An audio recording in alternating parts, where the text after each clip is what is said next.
Morning बेटा। आज का हमारा ग्रामर का नेक्स्ट टॉपिक है क्रिया। क्रिया क्या होती है? क्रिया होती है हम सुबह से लेकर शाम तक जितने भी काम करते हैं वही हमारी क्रिया होती है। क्रिया का शाब्दिक अर्थ होता है काम। ठीक है, काम। अब जैसे काम क्या करते हैं? उठते हैं, बैठते हैं, नहाते हैं, खाते हैं, पीते हैं, जाते हैं, सोते हैं। ठीक है, ये हमारी सारी क्रिया होती है। क्रिया, इसका शाब्दिक अर्थ क्या हो गया? काम। तो अब इसकी डेफिनेशन क्या होगी? जिस शब्द से किसी काम के करने या होने का बोध हो वो हमारी क्रिया होती है। राम खेल रहा है। राम खेल रहा है, क्या काम हो रहा है? खेलने का हो रहा है। और रहा है, इससे समय का पता चल रहा है और इससे खेलने का पता चल रहा है। तो क्रिया हमारी क्या हो गई है? खेल हो गई है। ओके, खेल रहा है हमारी क्रिया है। तो इसमें डेफिनेशन क्या हो जाएगी? अभी बताया मैंने। क्रिया के जिस शब्द से हमें किसी काम के करने या होने का बोध हो उसे क्रिया कहते हैं। अब इससे पता चल गया है वह अखबार पढ़ता है। अखबार पढ़ता है। अब पढ़ना हमारी क्रिया हो गई है। तो इस प्रकार से ये हमारी क्रिया हो जाएगी, पढ़ता है। ओके बेटा, तो यहाँ पर ये हमारी क्रिया हो गई है। अब इसमें नेक्स्ट आ जाए। इसमें दो शब्द आए हैं, एक तो होता है करना और दूसरा होता है होना। करने का मतलब होता है जो किसी मनुष्य के द्वारा किया जाता है, जैसे पढ़ना, लिखना, उठना, बैठना, खाना, पीना, चलना, फिरना, ये करना होता है। और जो दूसरा होता है होना होता है मतलब जो अपने आप हो जाता है। जैसे हवा चल रही है, हवा को तो कोई नहीं चलाता है। ठीक है, मैं चल रही हूँ, मैं भी अपने आप चल रही हूँ, मुझे कोई चला थोड़ी ना रहा है। फूल खिल रहे हैं, फूल का खिलना वो भी अपने आप, वर्षा का होना वो भी अपने आप। जो प्रकृति के द्वारा किया जाता है वो होता है होना, जो अपने आप हो जाता है। ठीक है, सूंठ फट गया। अब फट गया वो अपने आप फटा है। और सूंठ फाड़ दिया मतलब किसी के द्वारा किया गया है वो काम। तो फाड़ना किसी के द्वारा करना और फटना वो किसी अपने आप हो जाना, वो हमारी क्रिया ही होती है। ओके, नेक्स्ट आता है हमारा प्रयोग या महत्व के आधार पर क्रिया के दो भेद होते हैं। प्रधानता या महत्व के आधार पर क्रिया के दो भेद होते हैं। एक तो होती है हमारी मुख्य क्रिया और दूसरी होती है सहायक क्रिया। अब मुख्य क्रिया क्या होती है? जिस शब्द से हमें किसी काम के करने या होने का बोध हो वो हमारी मुख्य क्रिया होती है। और सहायक क्रिया होती है जिस शब्द से किसी काम के करने या होने के समय का पता चले। यहाँ पर समय पर फोकस करेंगे। सहायक होती है सहायता करने वाली। और सहायता कैसे करेगी? उसके समय को बताने में सहायता करेगी। अब जैसे वह अखबार पढ़ता है, तो यहाँ पर का है से पता चल रहा है ये हमारी सहायक क्रिया है से पता चल रहा है कि वो वर्तमान काल है। ओके, तो ये हमारी सहायक क्रिया हो जाएगी, ये मुख्य क्रिया हो जाएगी। ऐसे ये हमारी मुख्य क्रिया हो जाएगी और ये हमारी सहायक क्रिया हो जाएगी।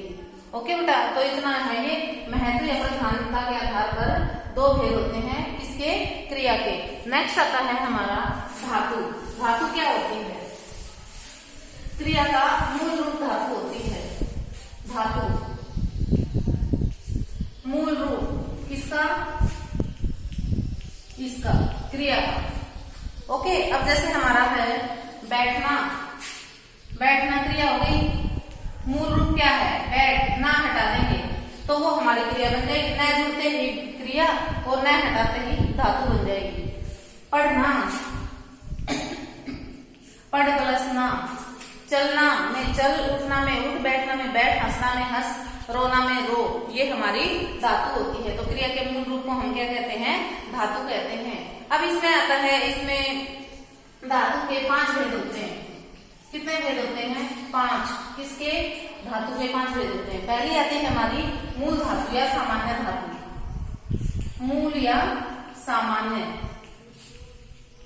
फर्स्ट है हमारी फर्स्ट धातु, मूल धातु या सामान्य धातु। तो जिसमें हम किसी प्रत्यय को नहीं जोड़ते हैं, क्रिया का मूल रूप ही हमारी मूल धातु होती है। उसमें जैसे ये अभी बताया था मैंने, बैठ, पढ़, लिख, चल, फिर, ओके, रो, हंस, ये हमारी सामान्य या मूल धातु होती है। अब इसमें नेक्स्ट आता है, एक नोट डालेंगे इसमें। जो हमारा क्रिया का मूल रूप होता है वो तू सर्वनाम के साथ आज्ञा के अर्थ में प्रयोग किया जाता है। तू सर्वनाम के साथ क्रिया का मूल रूप प्रयोग किया जाता है। किस अर्थ में? आज्ञा के अर्थ में। नोट डाल देंगे ये। सर्वनाम आज्ञा के अर्थ में क्रिया का मूल रूप प्रयोग किया जाता है, जैसे तू पढ़, तू लिख, तू चल, तू फिर, तू खा, तू पी। तो इस प्रकार से ये हमारा ये वन वर्ड में कॉम्पिटिटिव एग्जाम के लिए आ जाता है ये इस तरीके का। तो इस प्रकार से इसमें नोट डाल के लिख देंगे। सेकंड आती है हमारी, पहली थी हमारी सामान्य धातु, सेकंड है व्युत्पन्न धातु। इसे हम रूढ़ धातु भी कहते हैं। रूढ़, रूढ़ मतलब जो अपने आप से बनी हो, जिसमें कुछ भी नहीं जोड़ा जाता हो, जिसमें कोई भी प्रत्यय नहीं जोड़ते हैं। ओके, तो इसकी डेफिनेशन क्या हो जाएगी, जो धातु रूढ़ शब्द के रूप में हो उन्हें सामान्य धातु कहते हैं, जिसमें जो अपने आप में बनी हो, जिसमें कुछ भी नहीं जोड़ा जाता है। ओके, नेक्स्ट आती है व्युत्पन्न धातु। सेकंड है व्युत्पन्न धातु। अब व्युत्पन्न, उत्पन्न, इसमें व्युत्पन्न होता है जब हम किसी भी धातु में प्रत्यय जोड़ देते हैं तो उसमें जो परिवर्तन आता है प्रत्यय जुड़ने से, वो हमारी व्युत्पन्न धातु होती है। जैसे एग्जांपल है हंसना, हंसाना, हंसाना। अब धातु हंस है, ना जोड़ दिया, हंस धातु है और आना प्रत्यय जोड़ दिया है। इस प्रकार से हमने, ये हमारी व्युत्पन्न धातु हो जाएगी। ओके, तो नेक्स्ट आती है हमारी नाम धातु। नाम धातु, नाम किसका शाब्दिक अर्थ है, पढ़ चुके हो पहले, संज्ञा का। ओके, तो इसमें नाम धातु में क्या आ जाएगा, संज्ञा, सर्वनाम या विशेषण। संज्ञा, सर्वनाम, सर्वनाम या विशेषण। शब्दों में हम कोई भी शब्द जोड़ देते हैं, उनमें प्रत्यय जोड़ देते हैं तो वो हमारी नाम धातु होती है। जैसे हो गया हाथ, संज्ञा शब्द हो गया, हाथ से हथियाना, ये क्रिया बन गई है। लात, लतियाना, बात, ये सारे संज्ञा शब्द हैं। बतियाना, ये संज्ञा शब्द से हमने नाम धातु बना दी है। अब सर्वनाम शब्द लेते हैं। सर्वनाम शब्द से हम एग्जाम्पल बनाते हैं, जैसे अपना, अपनाना, अपना से अपनाना। नेक्स्ट विशेषण से बनाते हैं गर्म, गर्माना, गर्म, गर्माना। और नेक्स्ट है शर्म, नहीं शर्म तो भाववाचक संज्ञा हो जाएगी। लंगड़ा, लंगड़ा व्यक्ति विशेषण शब्द हो गया लंगड़ा, लंगड़ाना, लंगड़ाना। इस प्रकार से ये हमारे कैसी धातु बन गई है, नाम धातु। इस पे फोकस करेंगे। संज्ञा, सर्वनाम या विशेषण में जब हम प्रत्यय जोड़ देते हैं तो वो हमारी नाम धातु बन जाती हैं। ओके, ये मैंने इसे संज्ञा से बना के दिखा दी, सर्वनाम से भी और विशेषण से भी। नेक्स्ट आती है हमारी मिश्र धातु। अभी तब तक रिवाइज करेंगे कौन कौन सी प्रयोग या धातु संज्ञा के कितने भेद हैं, सॉरी क्रिया के कितने भेद हैं, संज्ञा का से आगे इसमें क्रिया के कितने भेद हैं, धातु क्या होती है, उसके कितने भेद होते हैं, और कौन से सर्वनाम के साथ आगे के अर्थ में मूल धातु का प्रयोग किया जाता है। इस प्रकार से फिर से रिवाइज करेंगे। अभी हमारी कोर्स चल रही है मिश्र या सम्मिश्र धातु। मिश्र धातु, अब मिश्र धातु क्या होती है, उसमें हमने संज्ञा, सर्वनाम और विशेषण किया था। इसमें संज्ञा, विशेषण और क्रिया विशेषण के साथ जब हम अन्य क्रिया जोड़ देते हैं, इसमें आ जाएगा संज्ञा, विशेषण और क्रिया विशेषण। दो इसमें कॉमन है, दोनों में संज्ञा भी और विशेषण भी। ओके, और इसमें क्रिया विशेषण अलग है और उसमें क्या था, सर्वनाम था। तो यहाँ पर इन शब्दों के बाद में जब हम दूसरी क्रिया जोड़ देंगे तो वो हमारे मिश्र, मिश्र का मतलब होता है मिलाना। दो क्रियाएं मिल जाएंगी, संज्ञा के बाद क्रिया लगा देंगे, विशेषण के बाद लगा देंगे, और क्रिया विशेषण शब्दों के बाद जब हम कोई भी क्रिया जोड़ देंगे तो वो हमारी मिश्र धातु बन जाएगी। एग्जाम्पल देखते हैं, जैसे कष्ट, कष्ट हमारी संज्ञा हो गई है तो कष्ट देना, ये हमारी मिश्र धातु बन गई है, संज्ञा से बना दिया। विशेषण, विशेषण से करेंगे सुंदर, विशेषण हो गया सुंदर बच्चा, सुंदर होना, सुंदर बनना, ये हमारी मिश्र धातु बन गई है। अब होती है क्रिया विशेषण। क्रिया विशेषण से है जैसे दर्शन,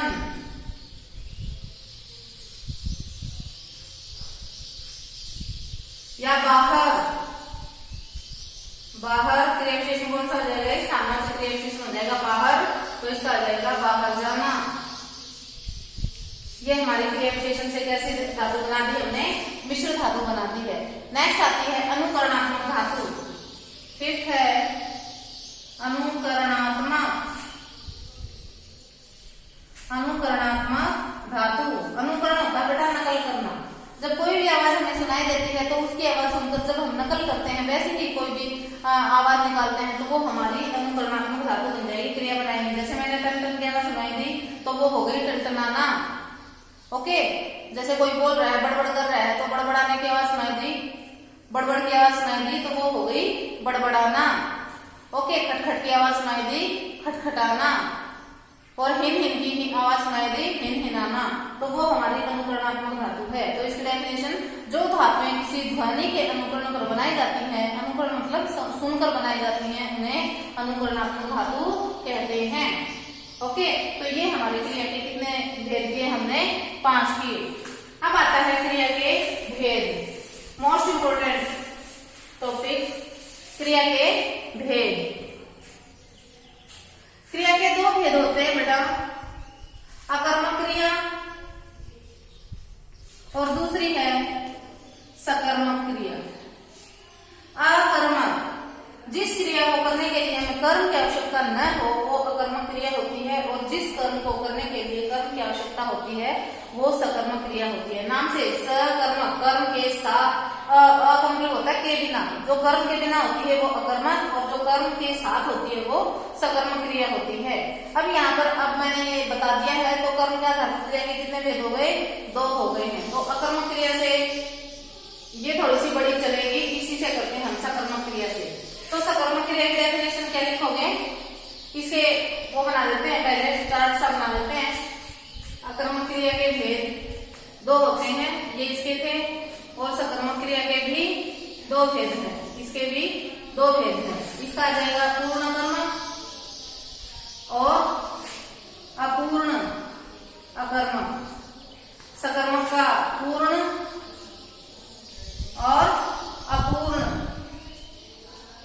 सेम है, लेकिन इसमें पूर्ण जो सकर्मक है उसमें एक कर्मक और द्विकर्मक हो जाएगा। एक कर्मक और दूसरा द्विकर्मक। इस प्रकार से ये हमारी क्रिया के, इसको अब डिटेल से पढ़ेंगे।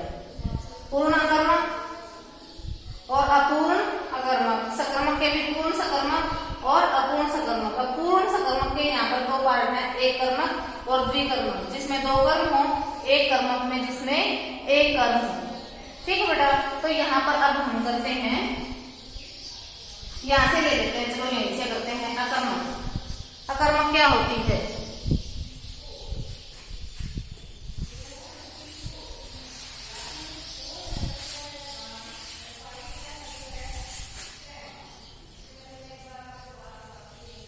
अकर्मक जिस क्रिया को करने के लिए कर्म की आवश्यकता नहीं होती वह अकर्मक क्रिया होती है। जैसे वह सोता है, वह सोता है, वह हंसता है, वह बैठा हुआ है, बैठना भी अकर्मक क्रिया है, वह सोया हुआ है, वह चल रहा है, वह दौड़ रहा है, ये हमारी अकर्मक क्रिया है। लेकिन लेना देना, ये लेने के लिए भी कुछ ना कुछ चाहिए और देने के लिए भी कुछ ना कुछ चाहिए, खाने के लिए भी कुछ ना कुछ चाहिए, तो वो हमारी सकर्मक क्रिया हो जाएंगी। तो जिस काम को करने के लिए हमें किसी कर्म की आवश्यकता नहीं होती वो कौन सी क्रिया होती है? अकर्मक क्रिया होती है। तो नेक्स्ट आता है हमारा यहाँ पर पूर्ण, ये अकर्मक हो गई है। अब इसके 2 भेद बताए थे मैंने, पूर्ण अकर्मक और पूर्ण अपूर्ण अकर्मक। तो पूर्ण अकर्मक कौन सी होती है? जिस क्रिया का फल कर्ता पर पड़ता है। तो जैसे ये हमारी पूर्ण कर्मक की है, जिस क्रिया का प्रभाव कर्ता पर पड़ता है वह हमारी अकर्मक क्रिया होती है, और जिस क्रिया का प्रभाव कर्म पर पड़ता है वो सकर्मक क्रिया होती है। ठीक है बेटा, तो यहाँ इस प्रकार से ये पूर्ण कर्मक की हमारी अकर्मक क्रिया होती है। जो अपूर्ण होती है वह देखते हैं क्या होती है, जिस अकर्मक क्रिया से पूर्ण अर्थ प्रकट नहीं होता। जैसे वह है, अब हमें क्या पता क्या है, ये पूर्ण अर्थ प्रकट नहीं हो रहा है, तो ये हमारी अपूर्ण अकर्मक है। ओके, वह है, तुम हो, अब क्या हो गई, तुम सोते हो, यहाँ पर सोना कर्मक क्रिया, ये पूर्ण कर्मक हो जाएगा। ये यदि यहाँ पर सोते आ जाएगा तो वह हंसता है, हंसता है तो पूर्ण हो जाएगा, और वह है तो इसका पूरा अर्थ है, तो ये हमारी अपूर्ण अकर्मक हो जाएगी। ओके बेटा, तो नेक्स्ट आता है हमारा सकर्मक क्रिया। बिल्कुल ही आसान है सकर्मक क्रिया। अब सकर्मक क्रिया भी बताया मैंने, जिस काम को करने के लिए हमें कर्म की आवश्यकता होती है वो हमारी सकर्मक क्रिया होती है। तो सकर्मक क्रिया में देखिए इसके दो बड़े भेद बताए थे, पूर्ण सकर्मक और अपूर्ण सकर्मक। और पूर्ण सकर्मक के भी मैंने दो पार्ट बताए हैं, फर्स्ट है हमारा एक कर्मक और दूसरा है द्विकर्मक। ओके, तो यहाँ पर हमारा जो सकर्मक क्रिया है वो बता देंगे कर्म के साथ। जिस क्रिया का फल कर्म पर पड़े उसे अकर्मक नहीं सकर्मक कहते हैं। राधा मिठाई खाती है, राधा मिठाई खाती है, तो ये मिठाई हमारा कर्म हो गया, और खाती है वो इसके अनुसार आ जाएगा, मिठाई के अनुसार। ठीक है, राधा मिठाई खाती है, खाने का प्रभाव मिठाई के ऊपर पड़ा है इसीलिए। ओके, तो यहाँ पर अब ये सकर्मक हो गई है। अब ये पूर्ण सकर्मक कहते हैं जिस क्रिया का प्रभाव कर्म पर पड़े और कर्म उपस्थित हो। जहां पर कर्म उपस्थित होगा तो वो हो जाएगा पूर्ण सकर्मक, और अपूर्ण सकर्मक का नहीं होता है जहां पर क्रिया सकर्मक हो लेकिन इसमें कर्म उपस्थित न हो। जैसे राधा खाती है, मिठाई को छुपा लेंगे, कर्म नहीं है इसमें, राधा खाती है, कुछ ना कुछ तो खा रही है, उसमें वो छुपा हुआ है कर्म। ओके, तो यहाँ पर ये हो जाएगा जहां पर कर्म उपस्थित नहीं होता वो अपूर्ण होती है, लेकिन क्रिया हमारी सकर्मक होती है। और बच्चे पढ़ते हैं, कुछ तो पढ़ रहे हैं, पढ़ते हैं, और यदि ये हो जाए बच्चे पाठ पढ़ते हैं, कर्म दे रखा है तो पूर्ण, और कर्म नहीं दे रखा है तो अपूर्ण सकर्मक हो जाएगी। अब एक कर्मक क्या होती है पूर्ण सकर्मक में, राधा मिठाई खाती है, मिठाई खाती है, एक कर्मक हो जाएगा, एक कर्म है इसमें, एक कर्मक। और दूसरा है राधा कृष्ण के लिए मिठाई लाई। अब यहाँ पर दो कर्म हो गए हैं, एक तो कृष्ण हो गया है और दूसरा मिठाई हो गया है। यहाँ पर एक गौण कर्म है और दूसरा मुख्य कर्म, ये मुख्य कर्म है और ये गौण कर्म है। तो यहाँ पर दोनों कर्म होंगे तो द्विकर्मक हो जाएगा, और जहां पर एक कर्म होगा तो वहां पर हो जाएगा एक कर्मक। तो ये हो गई है हमारी द्विकर्मक। ये हमने किया है कर्म के आधार पर क्रिया के भेद। तो नेक्स्ट हमारा जब टॉपिक होगा क्रिया का, अभी और भी रहता है, वो हम नेक्स्ट वीडियो में करेंगे। आज इतना ही इसको सुनेंगे और अपने नोट्स बनाएंगे। Okay, thank you.